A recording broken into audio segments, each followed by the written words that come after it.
नमस्कार, सम्यक समाचार देख रहे हैं आप। अभी हमारे साथ पटेढ़ी बेलसर प्रखंड के जनता दल यूनाइटेड के प्रखंड अध्यक्ष जी हैं। तो आइए उनसे बात करेंगे।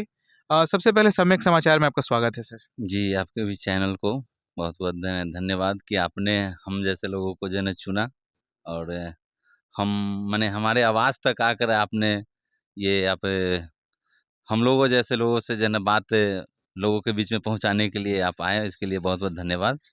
सर अभी हम लोगों का जो काम है, आप जो कह रहे थे उस पर थोड़ा मैं अपना प्रतिक्रिया दे दूं। आप जो कह रहे हैं ना, तो हमारा काम आम लोगों से जुड़ना, आम लोगों के बीच में ही रहना है। सर इसके साथ एक सवाल है आपसे कि अभी जो जाति जनगणना हुआ है, तो उस पर कुछ लोग सवाल उठा रहे हैं, कह रहे हैं कि मेरे जाति को छोड़ दिया गया। इस पर क्या कहिएगा? नहीं, देखिए इसमें तो विशेष हम कुछ नहीं कह पाएँगे, लेकिन इतना ज़रूर कहेंगे कि माननीय मुख्यमंत्री नीतीश कुमार जी जो कार्य किया है, जी। ये सर्वमान्य कार्य है। इनके विचार को मैं हमेशा माने इनके विचार से मैं सहमत हूँ। ये जो भी किए हैं, ये बहुत अच्छा किए हैं। ये धन्यवाद के पात्र हैं, माननीय मुख्यमंत्री जी। तो इस पर सवाल उठाया जा रहा है कि जाति जनगणना सही से नहीं हुआ है। कुछ लोग हैं जो अपना बोल रहे हैं, कौन लोग तो हैं कुछ लोग?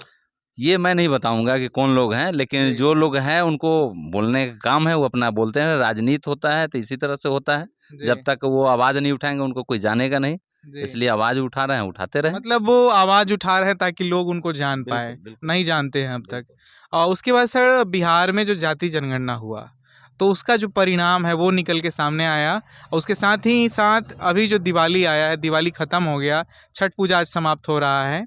तो माननीय मुख्यमंत्री श्री नीतीश कुमार जी ने आप लोगों को तोहफ़ा दे दिया, आरक्षण का तोहफ़ा। क्या कहिएगा? जी, ये तो और माने बड़ी महत्वपूर्ण चीज़ हम लोगों को दे दिया है उन्होंने। जी, जो कुछ दिन पहले उन्होंने जातीय गणना कराना शुरू किया तो कुछ लोगों को काफ़ी परेशानी हुई। जी, यहाँ तक परेशानी हुई कि उन्होंने हाई कोर्ट से लेकर सुप्रीम कोर्ट तक जाने का काम किया। जी, तो समझिएगा किन लोगों को परेशानी हुई होगी। जी, और हम लोग काफ़ी खुश हैं, उन्होंने दायरा भी बढ़ाया है। कुछ लोग ये भी कह रहे थे कि जातीय जनगणना करने से थोड़ी होगा, दायरा बढ़ा कर देखें। जी, उन्होंने वो भी जो है ना बढ़ाकर उन्होंने उनके मुँह पे तमाचा दिया। जी। तो इस बात से आप भी समझ सकते हैं कि उन्होंने जो कार्य किया है कि रात-दिन वो लोग अब बेचैन से नहीं सो रहे हैं, अच्छा। जो लोग विरोध किए थे। आज काफ़ी बेचैन है वो। अच्छा, माननीय मुख्यमंत्री जी एक और माँग कर रहे हैं।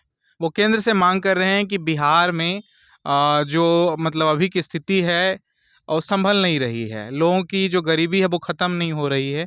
उनको उनका हक अधिकार नहीं मिल रहा है। इसके लिए वो बार-बार विशेष राज्य के दर्जे की माँग कर रहे हैं। इस पर क्या कहिएगा? देखिए, ये तो आज से माँग नहीं कर रहे हैं, काफ़ी लंबे समय से इन्होंने माँग करने का काम किया है जी। और केंद्र सरकार हमेशा माने लॉलीपॉप देते हुए आ रहा है अभी तक। केंद्र के साथ ही तो थे आप लोग, डबल इंजन की सरकार थी। बिल्कुल, बिल्कुल, बिल्कुल। वो उन्होंने लॉलीपॉप ही दिया ना कि भाई आप मेरे साथ रहिए, हम आपको विशेष राज्य का दर्जा दे देंगे, जी। लेकिन उन्होंने ऐसा नहीं किया। तो सर आप उन्होंने जब-जब साथ होते हैं तो आप ये मतलब भूल जाते हैं और जब अलग होते हैं तो आपको विशेष राज्य का दर्जा याद आता है। नहीं, ऐसा बात नहीं है। उस दौरान भी उन्होंने कई बार उनसे जो है ना माँग किया है, लेकिन आश्वासन के दौरान वो काफ़ी लंबा समय खींच लिया, जिसकी वजह से अब देख रहे हैं कि सामने अब आकर फ्रंट पे आके उन्होंने अब माँग करने का काम किया है और यहाँ तक कि पंचायत स्तर तक का जो है ना ये डिमांड हो गया अब। जी। अब हर पंचायत स्तर पे ये हम लोग विशेष राज्य का दर्जा के लिए हम लोग डिमांड करेंगे। इसके लिए जो है ना हम लोग तैयार हैं, काफ़ी मजबूती से जो है ना हम लोग माँग करेंगे।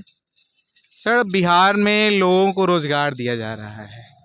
उसके बाद में उस पर भी अभी जो शिक्षक नियुक्ति हुई है, उस पर भी लोग सवाल उठा रहे हैं। तो सवाल उठाने वाले लोगों से कुछ कहेंगे? जी, उनका तो काम है, वो तो माने आप हमारे पड़ोसी राज्य को देखेंगे जी। तो वहाँ पे वो घंटा बजवाने का काम कर रहे हैं और यहाँ कलम चलवाने का काम किया जा रहा है। अच्छा। यहाँ कलम बाँट रहे हैं, वो घंटा बाँट रहे हैं, तो दोनों में बहुत अंतर है। वो घंटी बजाने के लिए लोगों को आमंत्रित कर रहे हैं और हम यहाँ पे जो है ना लोगों को रोज़गार देने का काम कर रहे हैं।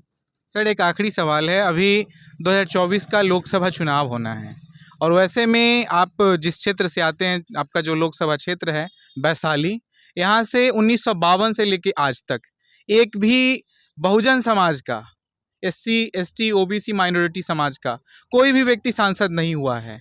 तो इस बार क्या करेंगे? क्या अपील करेंगे अपने आला कमान से? जी, हम तो अपील करेंगे, माननीय मुख्यमंत्री जी को बोलेंगे कि किसी ओबीसी समाज या ईबीसी समाज से अगर कोई उम्मीदवार हो तो ये लोकसभा का कायाकल्प हो जाएगी। जी। अब यही हम आग्रह करेंगे उनसे। सर आप लोग क्या करिएगा?